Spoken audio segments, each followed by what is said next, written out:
The fight for the future and identity of Europe has already started. The polls show there is going to be an increase in the share of the far right, possibly up to about 25%.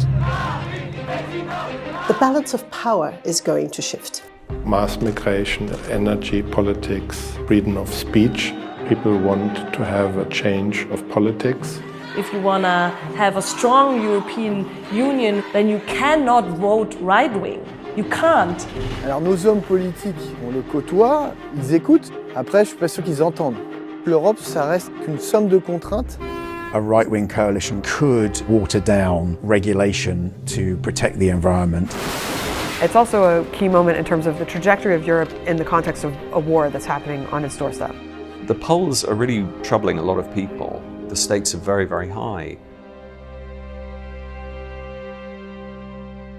In June, from June the 6th to June the 9th, there will be simultaneous elections in 27 countries to elect members of the European Parliament. The European Parliament matters quite a lot because it has to vote through and negotiates a lot of laws that come through the EU and then have to be implemented in 27 member states. Defence policy, security, agriculture policy. Migration and asylum, carbon emissions reductions. There's almost no area of policy making that isn't covered to some degree by EU legislation. We are sitting in this house and we are making laws for almost 500 million people. And the way how this parliament is composed really matters. In many European states, right wings try to get stronger. And if the European Parliament has different seats and other majorities, then of course the policy of the European Union will change. The situation as it stands is that the centrist blocs, which is what we call the European People's Party, which are the Conservatives, centre-right, we have the Socialists and Democrats who are centre-left, we have the Renew, which are the Liberals. At the moment, those have over 60% of the votes and they tend to do deals among themselves and they can usually secure the legislation they need. What may happen after the election is that Renew, which are the Liberals, could lose some seats and become the fourth biggest group possibly instead of the third. And then that brings in the ECR or the ID as a potential partner. What you're going to see now is the potential for the centre-right to form coalitions on different pieces of legislation with the populist right and potentially even with the far right. That is a first in the way that the European Parliament has operated. And it could mean quite a decisive change in the way the Parliament shapes legislation. Adopted Amendment 16 in two parts. First part by roll call vote is open. With the shift of the centre of gravity in the Parliament will come the opportunity to create majorities around certain issues, like immigration. Vote is closed. The Migration Pact passed in recent weeks, which was clearly one of the most contentious pieces of legislation to be passed by the Parliament in the last 5 years. The rightward shift in European politics has already affected the way the European Parliament has operated. Public opinion in France and across much of Europe has hardened against immigration in the past decade. You can maybe date that to the 2015 refugee crisis from the Syrian war. The traditional parties are shifting in response to what they can see as the shifting sands politically around them. We have listened, we have acted, and we have delivered on one of the main concerns of people across Europe. Politicians read the polls and they open their mailbags and their emails. They thought we need to have a policy to address this. We need something in the elections to go to the voters and say, we're dealing with this. They're basically trying to fight the far right by moving onto their territory to some extent, a modest piece of their territory. In terms of EU policy making, this will probably have most impact on immigration. But to understand the far right and the populist right, you really got to understand that there are very many drivers in all of the different countries propelling them forward.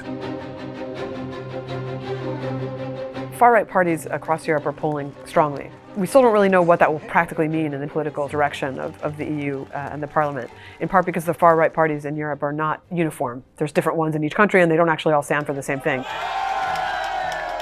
Geert Wilders, the far-right anti-Islam firebrand, did extraordinarily well in national elections in the Netherlands. On the other hand, you could take a country like Spain, where the Vox party, its rise has been inspired much more by the rise of Catalan separatism than by anti-immigrant feeling. One big question is whether the far right can actually unite on an agenda. The biggest increases in these groups' membership will come from the big countries of the EU, France, Germany, Italy, and therefore they will also bring some of the national priorities of those member states with them. The main contrast you can draw is between Giorgia Meloni in Italy and Marine Le Pen in France.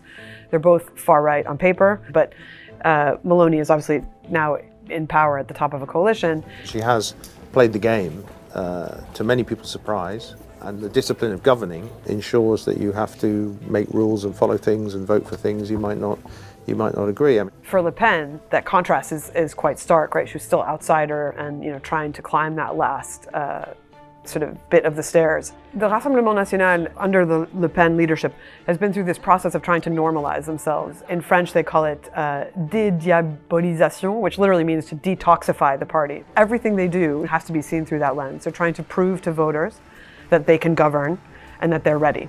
Whereas some populist right-wing groups have actually moderated their positions in recent years, others have actually gone in a more radical direction. The Austrian far right is one.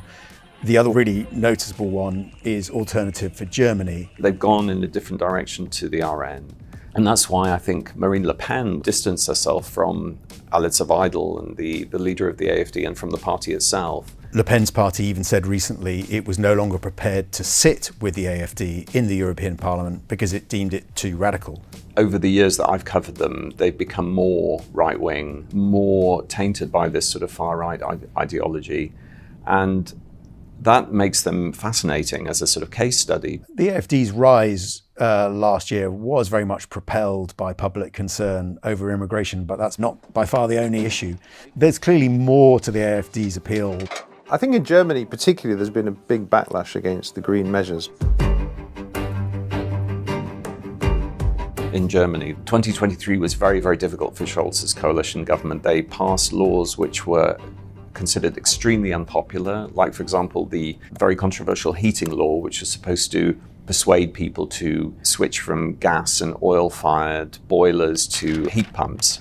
It led to millions of German households thinking that they were going to have to fork out tens of thousands of euros to replace their gas or oil-fired boiler in short order. I'm really not a fan of AfD or things like that, but the energy building law, I call it like this, it really has been our own goal.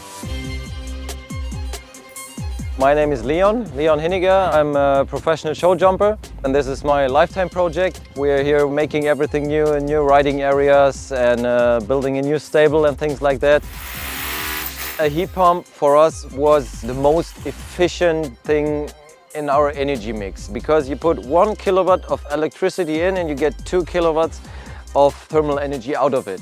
So this is absolutely amazing, but it's not something for all houses. This view has become quite common, and this is a reason why more and more people are voting for AfD. If you look at this technology, how expensive it is. So a heat pump could cost a German household up to 30,000 euros if you consider that you might also have to do renovations or changes to the way your heating system works to actually make it effective. Not everyone can install it in their house. Maybe the owners are even too old. No bank will give them a credit and things like that. With this politics, there will build so many fears inside of the people. That idea is getting traction. Everything related to sort of re-engineering industry to bring down emissions or renovating homes, that all of that is just too much, too fast, and that it's unrealistic. On the other hand, there were a lot of players in the field who really liked putting fear, wrong informations, chaos out there. That is an issue that the right's been able to seize on. You know, they want to take your car away from you. They want you to take your boiler out of your house. So it feeds into this narrative of people feeling inflation's high, the pockets are pinched, you know, and they want some relief, and instead they're being told what to do.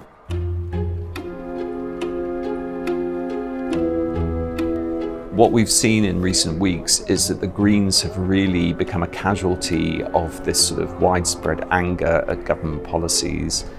There have been extraordinary scenes where there's been so much disruption by protesters that Green politicians have had to cut short their public appearances and almost take shelter from, the angry crowds. I'm in politics now for over 10 years and I did a lot of campaigns. If you are waking up and the first thing you read online is how silly you are or how you should be raped, that's not fun.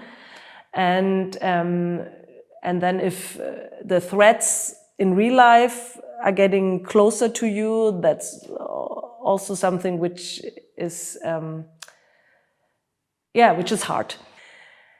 Mit dieser Sanktionspolitik, wir müssen nicht den Gaspreis bremsen, wir müssen die Grünen bremsen in diesem Land. The AfD has become the main beneficiary of popular dissatisfaction. We never had as much success as right now, which is linked to the state of the country. This country is heading against the wall, and the AfD is the only party who is not responsible because we have never been in governmental power. The AfD is still polling at around 18%, which is pretty extraordinary given that large chunks of the party are actually under investigation by the German security services. The Verfassungsschutz, the German domestic intelligence agency, has been designating certain regional associations of the AfD as absolutely confirmed extreme right-wing organizations. And that makes them so unusual in Germany. They are an anti-party, they're an anti-establishment party. This has become a Europe-wide phenomenon, tapping into dissatisfaction with the way that established politics and established parties work. I very often feel that the political class has lost so much of the trust of the people, and if we just let all these areas of anxieties and emotions to be exploited by the far right, then we are doing a huge mistake. A lot of these far right parties are tapping into an anti-elite narrative. There are, voters who will think that the government is incompetent and are not doing its job properly, and there are others who just think the government and the people in it are not like them. They're an elite that protects themselves, feathers their own nests, and therefore they're sort of ripe to move over towards the far right.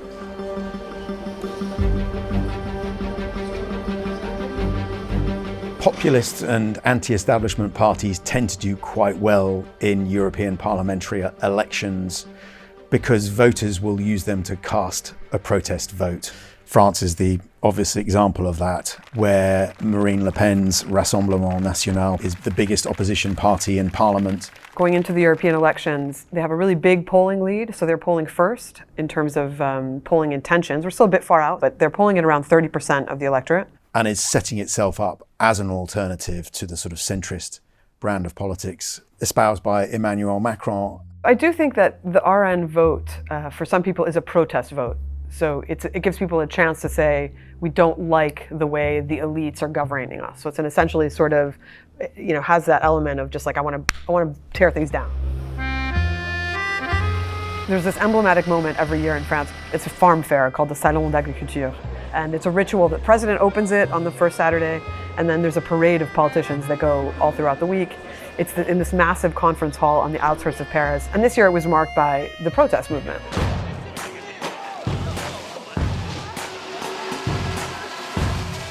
Farmers' protests have been on the rise. I think they quadrupled last year compared to the year before. We've seen farmers' protests in Brussels, in Berlin, in Athens, in Rome, and of course in Paris. And this year's Salon d'Agriculture was a particularly rough occasion for France's President Emmanuel Macron. It was turned into a mess. The police had to put massive protection around him because some factions of the farmers were angry and trying to come in, and he ended up staying the whole day instead of fleeing back to Élysée. But the images that were on TV were almost catastrophic. I mean, there were images of him surrounded by dozens of police to protect him while he's walking around this farm fair. And the RN has quite ably used this moment as a way to put pressure on Macron and also just cast themselves as, again, the ally of the working man. The Rassemblement National has historically defended rural life. We are traditionally a party that has been denouncing the fact that so much money was invested in the big cities to the detriment of investing in the rural areas. Farmers aren't traditionally a far-right electorate in France, but the party clearly thinks that many of their complaints are similar. Anti-globalization, anti-free trade, anti-environmental legislation, and the weight of kind of Brussels bureaucracy as they see it, or EU rules and regulations. I think the farmers' protests have offered the Rassemblement National a great opportunity to, pose with tractors and bash Brussels. The RN has ably surfed on this issue. They have a favorite term that they use a lot, which is punitive ecology, that the EU is a regulatory beast run wild. I mean, I'm speaking for them, not saying that I actually agree with this, but that the way that they do agricultural policy is too punitive for the farmers, and that the farmers basically need to be liberated from all these environmental rules and free trade rules. Aujourd'hui, je suis installé depuis 2012 sur la ferme familiale qui est dans la famille depuis 6 générations. Voilà, je cultive des betteraves, du blé, du lin à fibres, du colza, du maïs, voilà, j'ai plein de cultures. Et donc j'ai plein de problèmes aussi avec ces cultures-là. On a des interdictions qui sont franco-françaises et qui nous interdisent de protéger nos betteraves contre le virus de la jaunisse. Cette interdiction-là peut nous faire perdre 40% de notre revenu. Enfin, pas de notre revenu, 40% de notre chiffre d'affaires. Donc l'intégralité de notre revenu et encore un peu plus. That made many farmers stop being able to produce sugar beets, all while importing sugar from countries where these products are allowed. Donc c'est un peu là où on demande de la cohérence, à la fois à nos politiques français et aux politiques européens. On doit être cohérent, c'est-à-dire que si on interdit quelque chose sur notre marché, ce qui rentre doit avoir les mêmes contraintes. Sinon, ça nous emmène directement à la fin des systèmes agricoles dans nos régions. When farmers say that they want to make a living of their jobs that they know how to do and that don't need any interference from any bureaucrats sitting in fancy offices in Brussels, people understand this. They have interference in their daily lives all the time without asking for it. On a vu les prises de position du Rassemblement national, tantôt en soutien de l'agriculture, tantôt un peu moins. Après, tout le monde joue son jeu, développe sa page politique. Au final, on sent qu'il y a un refus global de cette Europe par nos agriculteurs et par les agriculteurs européens. Je pense que c'est aussi le cas d'une partie des opinions publiques. Et on le voit, on a plus de 80% des gens qui sont d'accord avec nos... Their difficulties in actually making money and keeping afloat, to some people, epitomize a kind of a bureaucracy that doesn't work.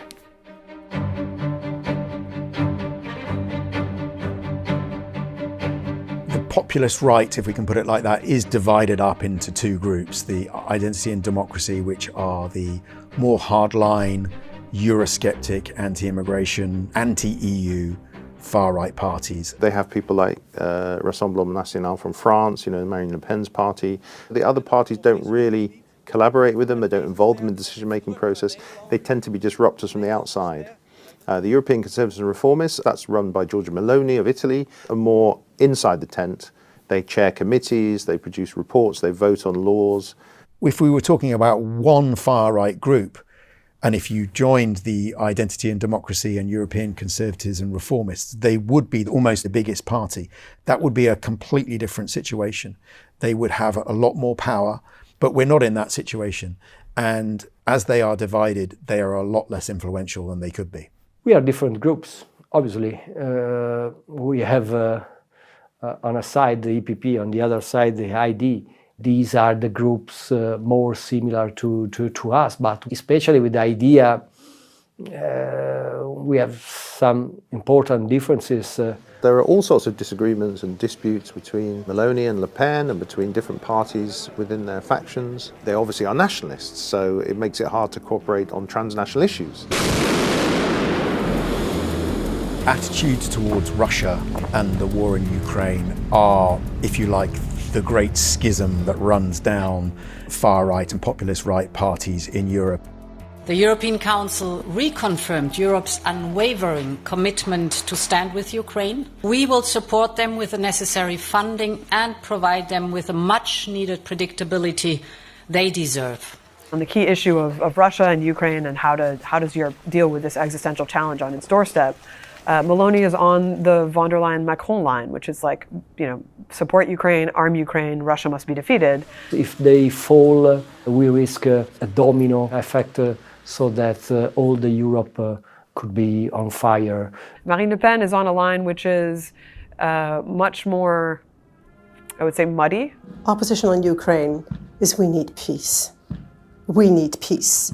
Of course, we will never, ever stop condemning Putin for having invaded a free nation. However, today we really need to be looking for a peace solution. And that's a massive difference in the moment we live in. That's not nothing, it's huge. And, that is kind of what potentially just makes them irreconcilable. They're far rights that might just be, in this current moment, irreconcilable. As long as that continues, that will, if you like, soften the kind of radical influence that these right-of-centre parties will have on EU policy making. A parliament that is dominated by the far right would be a very different parliament. And I honestly feel that the deep existential challenges of our times are ones that have to be fought in this parliament as well. If you want to have a strong European Union who has the values of human rights, women's rights, climate and environmental protection, you cannot vote right-wing. You can't. We want Europe. We want a different kind of Europe, not a bureaucratic, technocratic, imperialistic structure that they've created here in Brussels. It's going to be a little bit of a free-for-all. You might have far-right sympathizing parties coming out ahead, but fundamentally, if they don't reconfigure in a way where they can all weigh together on the line of the parliament, it might end up not changing very much. I think we can see some signs of how European policy is going to change over the next 5 years already, which is this less ambition on the climate, a harder edge towards the rest of the world. You were likely to see tougher policies. Vote is closed. But it's a sort of rightwards evolution and a slightly more nationalistic evolution. It's not a revolution that will upend the way the EU works.